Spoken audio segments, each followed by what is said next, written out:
Hi, I'm Eden. I'm the content manager of APMP, and you're watching On the Record with APMP. I'm joined today by Heather Finch. Hi. Hi. It's great to have you here. Thank you for having me on the record.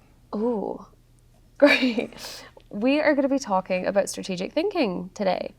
Now, I see a lot on LinkedIn and such about strategy. People love to use the word strategy or strategic in a lot of different contexts, and I'm not entirely sure that it's always being used in the most strategic way. So can you maybe just give me a rundown of what thinking strategically means to you? Well, it really, thinking strategically is all about building synergy and other things. No.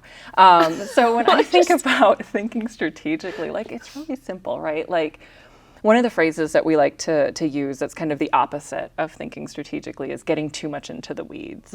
And anyone that's had a garden, you might have had the experience of you're working in your garden and you're weeding and you see your garden bed up close as you're hunched down, you got every single weed.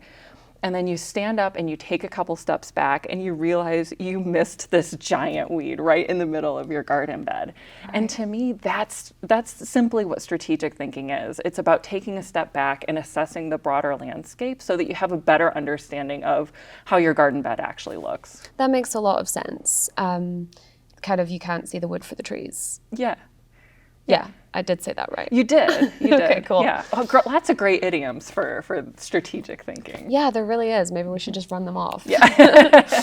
Cool. So when we're talking about strategic thinking, are we talking about this in the context of proposals, or is this just in life? I think it can work in so many different areas. So in proposals, literally in the creation of a proposal, you have to think strategically about the broader competitive landscape so you can best position your company, right? You have to understand what differentiates you.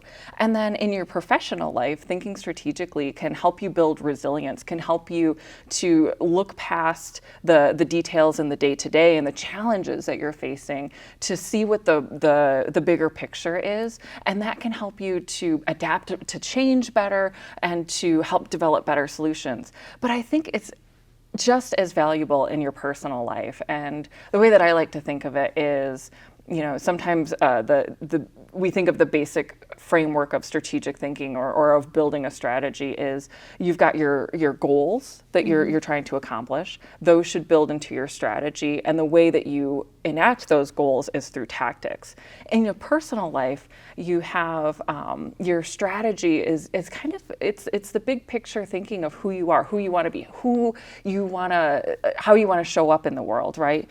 So it's kind of that image of yourself. It's based in your values and the core of who you are. And then you think about what your goals are and your day-to-day tactics and making sure that you stay in alignment with that. And I think that the more that we can do that kind of analysis on a regular basis, doesn't have to be every morning when you get up, but a few times a year to really think about, am I doing the things on a day-to-day basis that make me the person that I want to be? I think it makes us a lot happier too. Okay, that makes a lot of sense. I personally tend to be the kind of person who just kind of muddles through and looks back and goes, oops.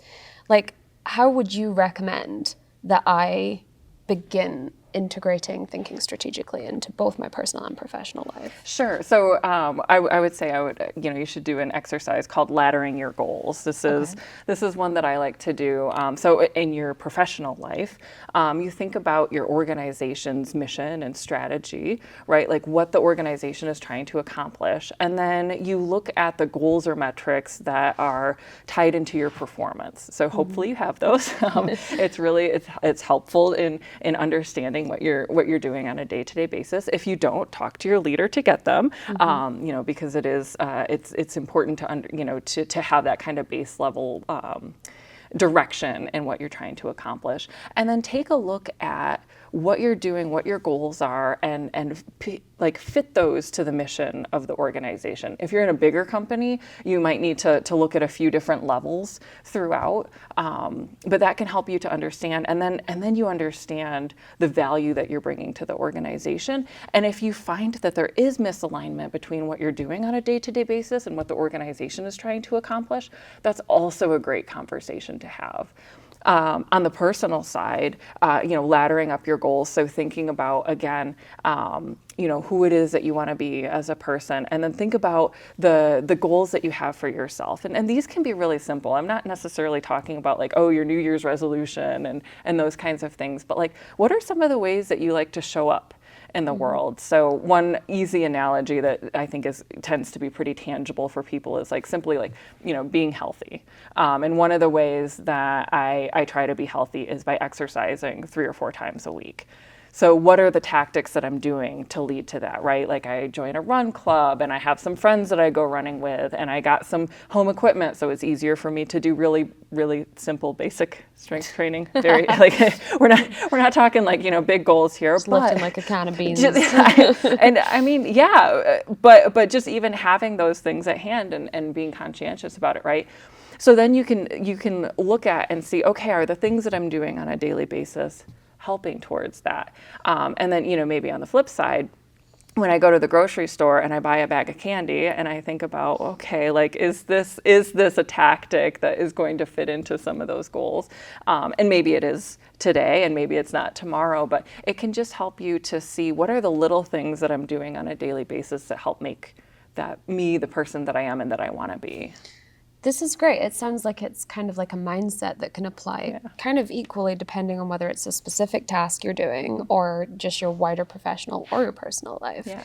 And like with any mindset, I'm assuming it takes practice to fully get there. Yeah, and I think there's a lot of things and that you can do kind of on that tactical level, and really a lot of it is digging into problems, trying to think past like just the surface level thing. But then there's some ways that you can challenge your thinking in the day to day. And my favorite one, I think the one that's been most impactful to me, is to challenge judgmental thoughts, because I really firmly believe that judgment is the killer of thinking. It can be a valuable shortcut sometimes. We can't always like dig into an issue, and we can't always like try to like dissect every single thought we have. You would just never be able to get anything done. You would be constantly dissecting thoughts. But when you do have those judgmental thoughts, when you do have something that springs into your mind that you're like, okay, like that was a fast judgment. It's kind of taken me down this path where I'm no longer curious, I'm no longer questioning, I'm no longer wanting to understand a different perspective. That's a good sign that, let's dig into that a little bit deeper and find out what might be driving that. Okay, that's really interesting. I've never heard anyone say that like judgment is what was it you said? The killer of thinking. The killer I know that's a strong thinking. Yeah, that's like. No, I love yes, that. I yeah. want it on a t-shirt. Yeah. So are we talking then when you have a thought like that, just recognizing it and taking a step back? Yeah. Okay. Yeah, and it's something, you don't even have to, like, you can just be walking down the street. You can be walking down the street and maybe you see a kid crying and the parent's not doing anything, right? And maybe there's a little judgmental thought that's like, I would be a better parent in that situation. But then you think like, what are the million things that could be going on? Yeah. Maybe, the parent has talked to the kid several times and knows that they just need a minute to have their fit, and then they'll get better, right? Like, you don't know what's going on there. I think that's another good one too if you're driving. I think a lot of us, we get into that mentality of if somebody cuts us off, it's like, why did that jerk do that to me?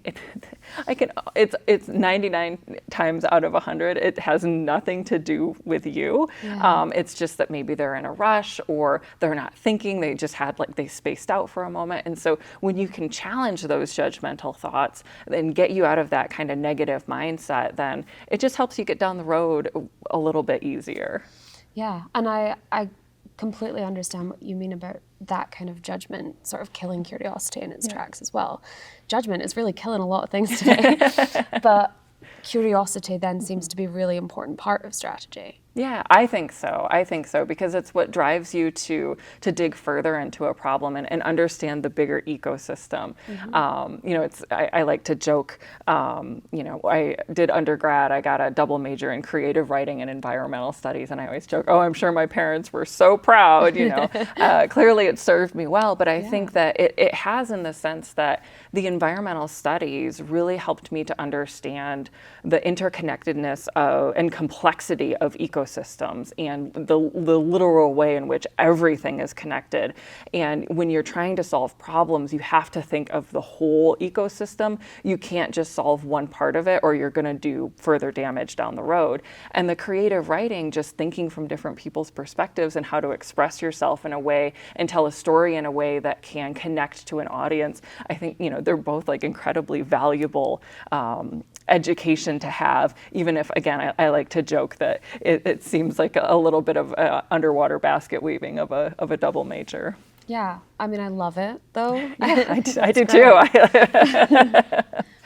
So what are some of the disruptors of strategic thinking? So, I think one is just the day-to-day of our lives, right? Like, we're moving fast. We have a lot on our plate. We're always thinking 2 steps ahead and 1 step behind at the same time. And then somehow that doesn't get us to the present. So I think there's 2 ways that we can help mitigate against that. One is just being more present in general. So, being in the moment instead of thinking too far ahead or too far back. And you can work on that by, meditating, by just being more cognizant of what's going on in your mind and what's going on around you. But also, setting aside time. It doesn't even have to be every day. Maybe once a week you decide, okay, my daily walk on Wednesdays is going to be a silent walk. I'm not going to have podcasts in. I'm not going to listen to music. I'm just going to walk and let my thoughts be. So I think that's a really valuable one. And then another one is what I like to call auditing your inputs. So thinking about where you're getting information, what sources you're getting information from, and are those the sources that are helping to drive thoughtful thinking, or are they driving, more frenetic thinking? So one of the things that I did a few years ago was I recognized that the news sources that I was consuming, so watching, the news on a nightly basis, and then clickbait, clicking on all the headlines and not actually reading anything, that I wasn't being thoughtful about things and I wasn't digging into topics. And so I decided, okay, I need to change that. I'm going to find a couple of podcasts that I listen to regularly, limit it to just those 2 podcasts that give me a broad rundown on kind of the top news stories that are important to the world, and then some that do a little bit of a deeper dive. So I've got that nice balance. So I think some of those things, just looking at, just being more present, looking at where you're getting information, it can help you identify if there are things in your life that's disrupting the more strategic thinking and driving you towards more of the sensationalist thinking or the constant moving on to the next thing. Yeah, it's really interesting to hear, because I feel like a lot of the time when you think about strategy, it seems like this very big, complex thing that happens in boardrooms with suits on. Yeah. And the way that you're explaining it, it sounds so much more simple than that. Obviously, it can be hard because things can get in the way, but in general, it's about going back to the basics and taking a step back. And I think that's really powerful. Yeah, totally. So what are some ways that I can dig down into a problem in order to better understand it? Yeah, so I mean, of course, understanding the larger ecosystem, understanding the different parts, like there's all of these things, but those all take time too, right? To develop your knowledge and to diversify perspectives. But one easy exercise, it's easy to explain, it's not that easy to do, is called the 5 whys exercise. And some people may have heard of that through Lean or Six Sigma, some of those kinds of efficiency frameworks. But really, it's just asking why 5 times to get to the root of a problem. So I just recently listened to a podcast on the Titanic. So let me ask you a question. How did the Titanic sink? An iceberg. What, an iceberg? It hit an iceberg, right? Yeah. So what if I told you that it was actually because there wasn't enough storage space on the Titanic? Okay. You're gonna need to Why? Okay, Help me. okay, let's ask why 5 times. Okay, so why did the Titanic sink? Because it hit an iceberg. Yeah. Why did the Titanic hit an iceberg? Because the first mate didn't see it in time to turn the ship around. Why didn't the first mate see it in time? Because he couldn't find his binoculars.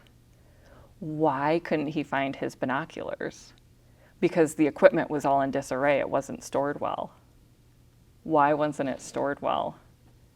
Because there wasn't enough storage on the ship. Wow. Okay.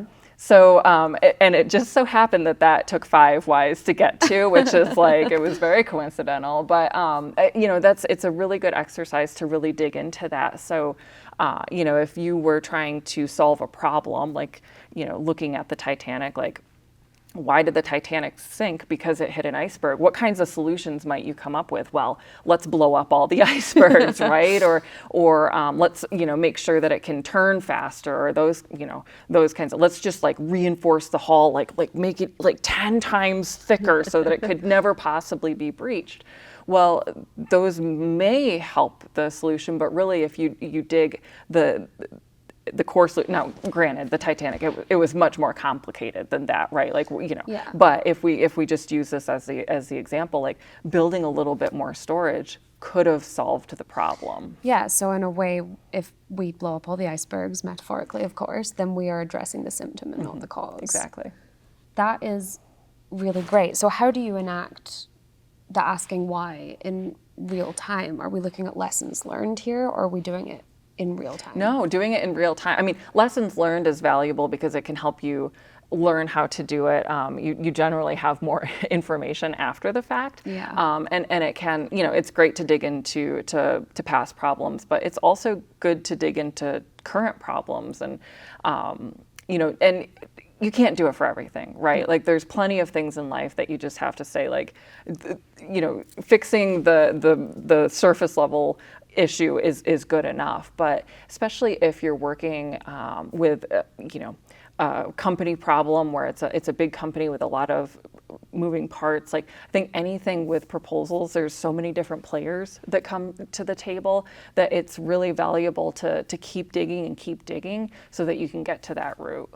I guess we're learning something from children here because they love Yes, to because ask they love why. to ask why. They love to ask why, yeah. And that's actually an interesting tie into what we've been talking about this whole time about keeping curious and being like more open-minded, which I suppose is exactly what children are. And we kind of lose that a little bit as we become jaded.